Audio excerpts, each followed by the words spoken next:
right, we're talking about counter deployment, which I think is one of the most important parts about realistic firearm threat defense and one of the most neglected. We looked at now a draw from the right hip, which again in a street context probably doesn't happen as much because remember these are designed because actual holsters are carried on your right hip. So in a police or military setting, if you're going up against other armed and trained people, you're going to see a lot of right hip draw, but not necessarily in the street.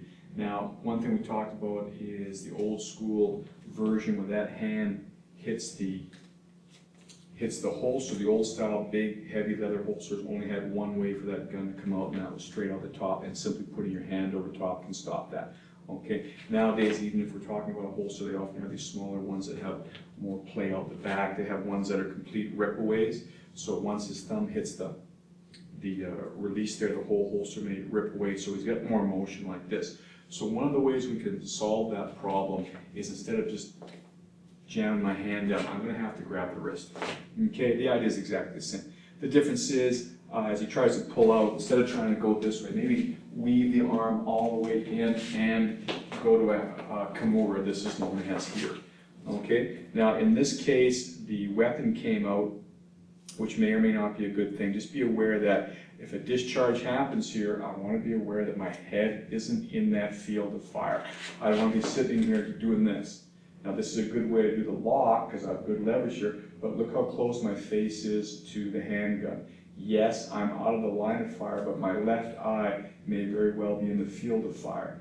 And if that happens, boom, there's a discharge. At the very least, I'm discombobulated and I start losing my balance and he gets away. So, you know, most of these are really good that we see in both the old school and the new school. Just make sure you're always factoring in that field of fire, not just the line of fire. All right, so let's look at that again. Everything's the same. He has an actual holster or it's in his pocket. I'm going to grab here. Now if I want to get him bent, maybe I go under first to go here, but it's hard for this hand to transfer to a hammer lock. So the only reason I would do this is to open up the space, and then I'm going to go through.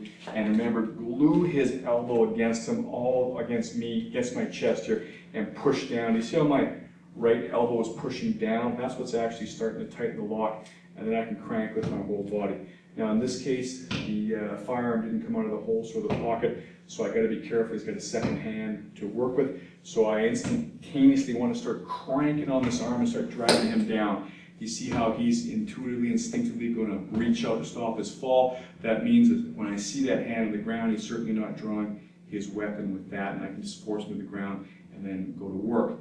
It is possible that you could do this lock one-handed and then take the weapon off, but you're getting a little unrealistic there. If you get a guy who's actually fighting, many times you do have to put him on the ground. Okay, so that's the second variation of a right draw. I'm just going to reach the same way, but instead of blocking, I'm just grabbing, boom. And in this case, I'm going to open the hole up a little bit. If you're stable, you can certainly throw in strikes here, but this stuff, as we've talked about many times, is highly overrated. You can strike people if you are fighting for your balance. As soon as I lift my foot off the ground, I'm going to go down, or I'm going to lose my grip because I become weak. Remember, it's basic ideas of self-defense. As soon as I lose my balance, I lose my strength. If I lose my strength, I lose my grip. I lose the grip on a firearm, you could be losing your life. So you want to get out of this movie stuff where, you know, all I have to do is just grab the guy and just sit here because he's going to pose for me and let me do this for 10 minutes. Okay, if you're dealing with a much bigger, stronger, aggressive person, the statistical reality is after 10 minutes of doing this and this, you're simply going to collapse from exhaustion more often than you're going to take somebody out with hand blows if he's bigger and stronger. It's a statistical reality. So we have to look for other alternatives. Striking has its place, but remember, you're not going to be able to do it without good balance.